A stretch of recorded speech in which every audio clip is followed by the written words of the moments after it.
जय श्री राधे। बहुत बहुत स्वागत है आप सभी का।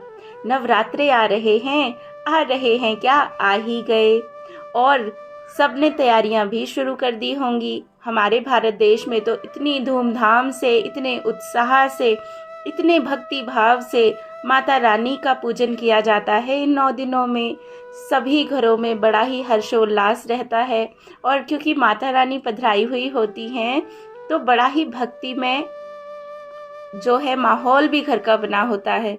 जो लोग लहसुन प्याज खाते हैं वो सोचते हैं चलो एटलीस्ट हम 9 दिन ये लहसुन प्याज नहीं खाएंगे। नॉनवेज भी बहुत सारे लोग छोड़ देते हैं। तो ये कहीं ना कहीं किसी ना किसी तरीके से सब माता रानी को प्रसन्न करना चाहते हैं। कोई 9 दिन के उपवास करता है, कोई पहला और आखिरी उपवास करता है, कोई शुरू के 2, कोई लास्ट के 2, फिर कंजक भी खिलाते हैं।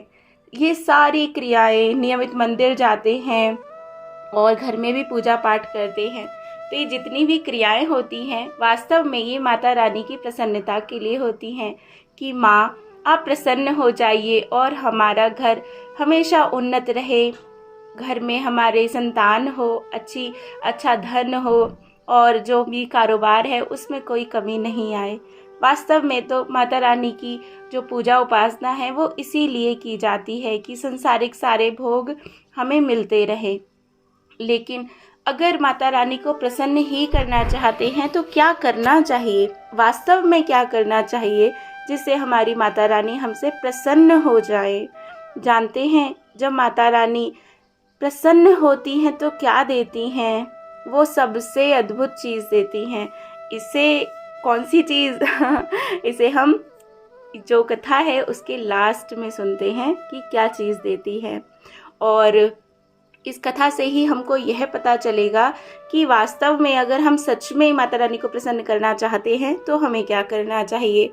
तो आज जो हम कथा श्रवण करेंगे वो है 2 भक्तों की कथा, जिसमें कि एक जो भक्त हैं वो माता रानी के उपासक हैं और जिनका नाम है चंडीदास, और दूसरे जो कि भगवान श्री कृष्ण के भक्त हैं, भगवान नारायण के भक्त हैं, जो कि जिन्होंने शालिग्राम की सेवा अपने घर में पधराई हुई है और वो हरिदास हैं, हरि के जन हैं, वो हरिदास हैं और अपने हरि की सेवा करते हैं। और सबसे अच्छी बात बताऊं क्या, कि ये दोनों आपस में सगे भाई हैं। जी हाँ, ये और सुंदर बात है कि दोनों सगे भाई हैं और एक तो माता रानी की उपासना करते हैं बहुत प्रेम से, बहुत भक्ति भाव से, उनका सारा समर्पण माता रानी के श्री चरणों में है, और दूसरे जो हरिदास हैं वो अपने शालिग्राम को रिझाने का पूरा प्रयत्न करते हैं।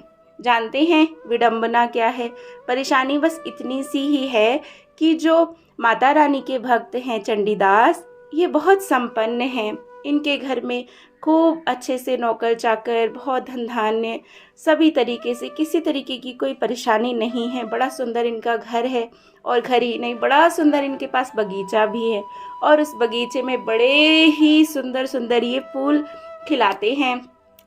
कहने का मतलब तरह तरह के फूल लगाए हुए हैं और रोज सुबह नियमित रूप से माता रानी को वो फूल चढ़ाते हैं। और दूसरी तरफ हैं जो कि हरिदास जी हैं, ये गरीब हैं, ये बहुत गरीब हैं। इनके घर में तो बस रोटी भी बड़ी मुश्किल से चल रही है, और जो लेकिन इनका जो भाव है शालिग्राम के प्रति वो बड़ा अनोखा है। कुछ भी करके चाहते हैं कैसे मैं अपने प्रभु को प्रसन्न करूं, मैं क्या करूं कि मेरे प्रभु प्रसन्न हो जाएं। और जानते हैं रोज सुबह ही इनकी नज़र अपने भाई के जो बगीचा है ना फूलों का, उस पर पड़ती है और सोचते हैं हाय कितने सुंदर, कितने अद्भुत, कितने रंग बिरंगे फूल हैं, काश मैं इन्हें अपने शालिग्राम को चढ़ा पाता। लेकिन क्योंकि भाई का बगीचा है और कुछ इनकी बनती भी नहीं है आपस में, तो इनको इतना हक नहीं है कि वहाँ से फूल लेकर ये अपने शालिग्राम जी को चढ़ा सके। तो अब क्या होगा इसे हम अगले ऑडियो में सुनते हैं। जय श्री राधे, जय श्री राधे। तो यहाँ पर जो बड़े भैया हैं उनके पास खूब अच्छा घर, खूब अच्छा बगीचा, बहुत सभी साधन उपलब्ध है, और छोटा भाई है वो बड़ा गरीब है और जानते हैं कभी कभी तो वो ये ताना भी दे देता है कि तू इतने भक्ति भाव से पूजा पाठ करता है, अपने शालिग्राम को मनाने के लिए क्या कुछ नहीं करता, लेकिन तेरे घर में दरिद्रता तो ऐसे घुस गई है मानो कि क्या ही कहे, जाने का नाम ही नहीं लेती, तो क्या फ़ायदा हुआ इतनी पूजा पाठ करने का। तो जो हरिदास जी हैं वो बड़े प्रेम से कह देते हैं कि ये तो मेरे भाग्य का प्रारब्ध है, इसमें कोई बात नहीं, मेरे प्रभु तो बड़े दयालु बड़े कृपालु हैं, ये तो बस मेरे ही कर्मों का फल है जो मैं भोग रहा हूँ। और चंडीदास जो कि बड़ा भाई है हंसकर कह देता, जा जा तू ना समझ ले मेरी बात, तू माता रानी की पूजा किया कर, देख मैं उनका उपासक हूँ और मेरे घर में किसी भी चीज़ की कैसी भी कोई कमी नहीं है, मैं चाहूँ तो कितने ही ग्रामों को भी पाल सकता हूँ। हरिदास जी उनको कुछ उत्तर नहीं देते और बस सर नीचा करके अपनी ही भक्ति भाव में लगे रहते। एक दिन की बात है, क्या हुआ कि जो बड़े भैया का बगीचा है ना, इसमें इतना सुंदर एक फूल खिला, काफ़ी बड़ा था वो फूल और इतना सुंदर, इतना फ्रेश, उसकी सुगंध भी दूर तक आ रही थी, इतना प्यारा लग रहा था। उस फूल को देखकर हरिदास जी तो बिल्कुल मंत्रमुग्ध हो गए, एक टक उस फूल को देखने लगे, निहारने लगे और बस सोच रहे हैं, हाय कितना अच्छा होता अगर ये पुष्प मैं अपने शालिग्राम जी को अर्पित करता, सच में इस फूल के हकदार तो मेरे शालिग्राम जी ही हैं। उन्हें बड़ा आनंद होता है इसे देखकर, ऐसी जाने कितनी ही बातें उनके मन में आ रही थी कि इतना सुंदर फूल है। अच्छा, फिर उसके दिमाग में आया, अरे मेरे प्रभु तो इतने प्यारे हैं कि वो तो मन से भी अर्पित करने पर स्वीकार कर लेते हैं, चलो मैं सचमुच तो ये फूल तोड़कर उनके श्री चरणों में नहीं रख सकता, उनको अर्पित नहीं कर सकता, लेकिन मन से तो कर सकता हूँ ना। तो बस उसी समय उन्होंने अपने मन में संकल्प लिया और मानसिक रूप से उन्होंने उस फूल को तोड़ा और अपने प्रभु शालिग्राम जी को अर्पित कर दिया। और बस इतना करके वे बड़े प्रसन्न हुए, उनकी प्रसन्नता का समझो कोई ठिकाना ही नहीं रहा कि आज मुझे बहुत अच्छा लगा, क्योंकि मेरे प्रभु को बहुत अच्छा लगा होगा इतना सुंदर फूल देख के, ऐसे उनके मन में भाव, और वो वहाँ से चले गए। अब क्या हुआ, जो चंडीदास है वो आया, क्योंकि वो भी सुबह सुबह रोज़ ही पूजा किया करते था माता रानी की बड़े ही भक्ति भाव से, और रोज़ वो भी ढूंढ ढूंढ के सुंदर सुंदर फूल माता रानी के लिए लेके जाया करता था। उसकी नज़र भी इसी फूल पर पड़ी, अरे वाह आज तो बड़ा ही सुंदर फूल खिला है, बड़ा ही प्यारा लग रहा है, इसका रंग कितना अच्छा, इसकी सुगंध कितनी अच्छी है, सच में माता रानी तो आज बड़ी प्रसन्न होंगी, आज मैं उन्हें सर्वप्रथम यही फूल निवेदन करूँगा। इस तरह से बड़े ही मनोरम विचार करते करते उसने उस फूल को तोड़ा और अच्छे से उसको ले जाकर माता रानी के पास रख दिया, माता रानी को अर्पित कर दिया। श्री राधे। तो आज तो एक बड़ी ही अद्भुत सी बात हुई, जैसे ही चंडीदास ने उस फूल को माता रानी के श्री चरणों में निवेदित किया और उनको प्रणाम किया, तो प्रणाम करके जैसे ही वो उठा तो उसने देखा माता रानी साक्षात उसके सामने प्रकट हुई है। उसके आनंद का तो ठिकाना ही नहीं रहा, और माता का तेज ऐसा सुंदर स्वरूप कि उसकी तो बस आंखें भी नहीं टिक रही थी, हजारों हजार सूर्य एक तरीके से उदय हो गए हो, इतना प्रकाश। लेकिन माता रानी आज बड़ी प्रसन्न थी। माता रानी ने कहा, चंडीदास आज मैं तुझसे बहुत प्रसन्न हूँ, तो मेरी बड़े भक्ति भाव से पूजा सेवा सदा ही करता है, लेकिन आज मैं तुझ पर बहुत बहुत प्रसन्न हूँ, तू जो मांगेगा वो आज मैं तुझे दूंगी, मांग क्या मांगता है।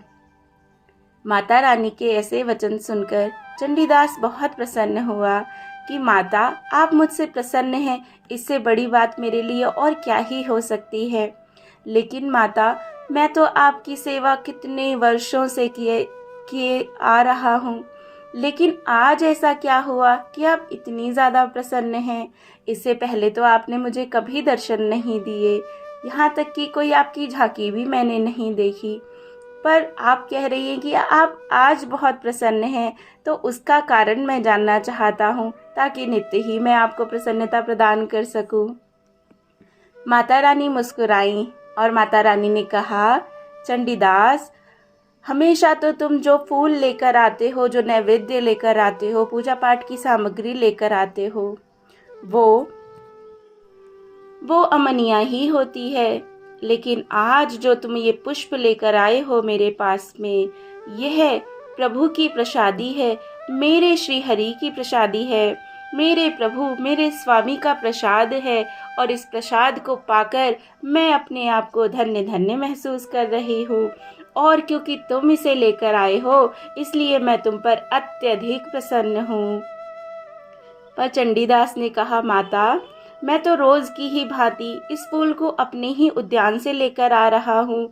मैं समझ नहीं पा रहा आप क्या कह रही हैं।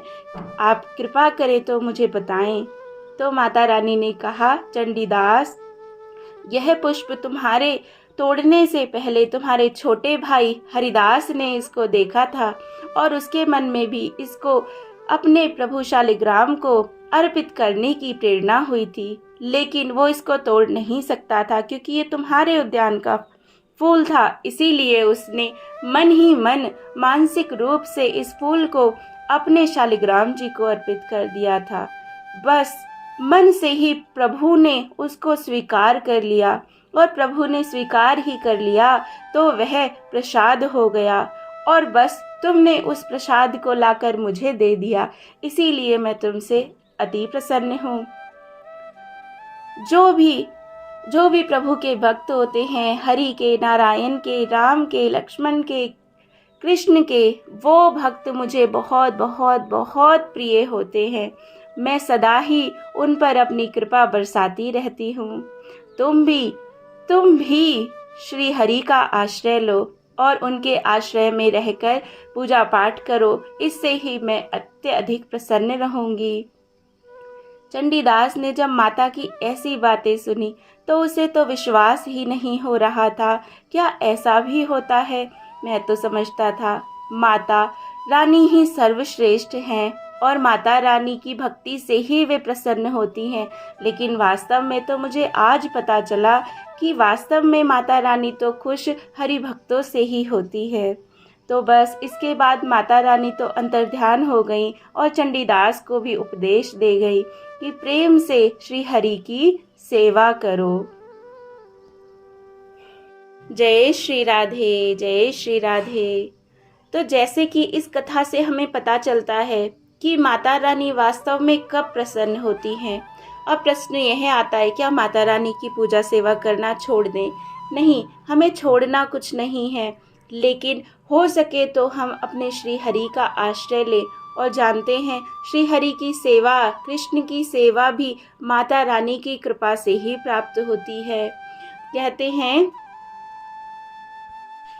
अनेक जन्मार्जितम पुण्यम कृष्ण भक्ति प्रजायते, अर्थात जन्मों जन्मों के जब पुण्य संचित होते हैं, इकट्ठे होते हैं, तब जाकर कहीं भगवान श्री कृष्ण की भक्ति मिलती है। तब कहीं जाकर भगवान हमें थोड़े थोड़े अच्छे लगने लगते हैं, उनकी थोड़ी सेवा का भाव हमारे मन में आता है। और जो लोग सेवा कर रहे हैं उन पर विशेष विशेष कृपा होती है। और ये कृपा भी कौन करते हैं? स्वयं माता रानी कृपा करती हैं, भोले बाबा कृपा करते हैं। जब कई जन्मों तक कोई जीव निष्काम भाव से माता रानी की, भोले बाबा की उपासना करता है, तो कभी जाकर वो प्रसन्न होते हैं कि इतने समय से ये मेरी सेवा कर रहा है, अब इस पर मैं कृपा कर दूं। और जब वो कृपा करते हैं तो उनकी कृपा के बाद ऐसा होता है कि जब हमारा मन श्री हरि के श्री चरणों में लगता है। एक और बात सब जानते हैं, जब तक श्री हरि की सेवा हम नहीं करते, राधा रानी का पता हमें नहीं मिलता, तब तक हमारे जो जन्म मरण का जो चक्कर है वो ख़त्म नहीं होता है। आपने देखा भी होगा, माता रानी के, भोले बाबा के भक्त बड़े अमीर होते हैं, बहुत धन धान्य, किसी चीज़ की उनके पास कमी नहीं होती। जबकि जो हरि भक्त होते हैं वो प्रायः ऐसा होता है कि गरीब होते हैं या उनके जीवन में बहुत तकलीफ होती है। तो ऐसा क्यों होता है? What is the reason? तो रीज़न ये है कि जो माता रानी, भोले बाबा या किसी और भी देवी देवता को मानते हैं, वो लोग यहाँ तो सुख वैभव प्राप्त करते हैं, पूजा करते हैं, उसके अकॉर्डिंग उनको फल मिल जाता है, गाड़ी मिल जाती, घर मिल जाता, बच्चे मिल जाते, सब मिल जाता है, और पाप भी करते रहते हैं साथ साथ। तो पाप पुण्य दोनों ही इकट्ठे करते रहते हैं। मरते हैं तो वही पाप पुण्य का फिर से हिसाब होता है, फिर से मनुष्य योनि बहुत जन्मों के बाद जब उनको प्राप्त होती है, फिर से वही पाप पुण्य पाप पुण्य पाप पुण्य, यही चलता रहता है। लेकिन जब इनकी कृपा से किसी जन्म में श्री कृष्ण प्यारे लगने लगे, श्री हरि प्यारे लगने लगे, हमारी राधा रानी का पता मिल जाए, तब तो कहना ही क्या है। उस जन्म में जाकर तो ये जो संस्कृति का चक्र है, भगवान इसको रोकते हैं कि नहीं, अब नहीं, अब ये मेरी शरण में आ गया है, मेरी पूजा करता है, मुझे नमस्कार करता है, मेरा पाठ करता है, मेरा नाम जप करता है, मेरा कीर्तन करता है, मुझे भोग लगाता है, मेरा श्रृंगार करता है, मेरे धाम को आता है, तो ऐसा नहीं हो सकता कि इस जन्म के बाद उसे फिर से माता के गर्भ में जाना पड़े। तो इसको रोकने के लिए क्या करना होगा? ज़रूरी बात यही होती है कि जब पाप और पुण्य दोनों नील हो जाएं, ना पाप रहे ना पुण्य रहे, उस स्थिति पर जाकर और उसमें भी भगवान की विशेष विशेष कृपा से तब भगवान मिलते हैं, है ना।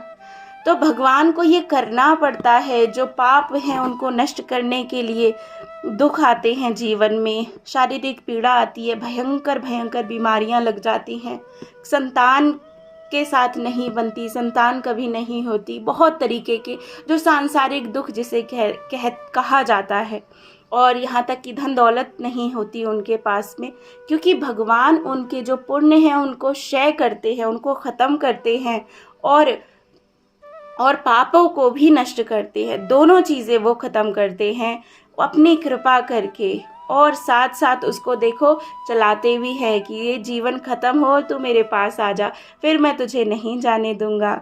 तो अगर हम ये देखते हैं कि कोई हरि भक्त है और बड़ा ही दरिद्र है या बहुत बीमारियां हैं, इसके जीवन बड़ा दुख है, तो समझ लीजिए उस पर वो बड़ी विशेष कृपा हो रही है हरि की। अब इसके बाद दोबारा वो कभी किसी माता के कोख में नहीं आएगा, क्योंकि माता की कोख साक्षात नरक के समान है, ऐसा शास्त्र कहते हैं। तो ये हमारे प्रभु की बड़ी बड़ी बड़ी बड़ी भारी कृपा है अगर हमारे जीवन में दुख है तो। आशा करती हूँ आपको समझ आ रहा होगा क्यों माता रानी और दूसरे देवी देवताओं के भक्तों के जीवन में बहुत वैभव दिखता है, खुशहाली सुख समृद्धि दिखती है, और क्या विशेष कारण है जिसके वजह से जो हरिभक्त हैं उनके जीवन में दुख, दारिद्र और बहुत तरीके की बीमारियां नज़र आती हैं। अब उनका अगला जन्म नहीं होगा और इनका अवश्य अवश्य ही होगा। तो किसी भी तरीके से हो, भगवान, जब तक भगवान के चरण हम नहीं पकड़ेंगे, चाहे वो इस जन्म में पकड़ लें, चाहे अगले जन्म में पकड़ लें, या फिर और 100 जन्म ले लें, मौज मस्ती करते करते तब पकड़ लें, लेकिन जब तक श्री हरि नहीं मिलेंगे तब तक इस जन्म मरण से छुटकारा नहीं होगा, नहीं होगा, नहीं होगा। जय जय श्री राधे, जय जय श्री राधे श्याम।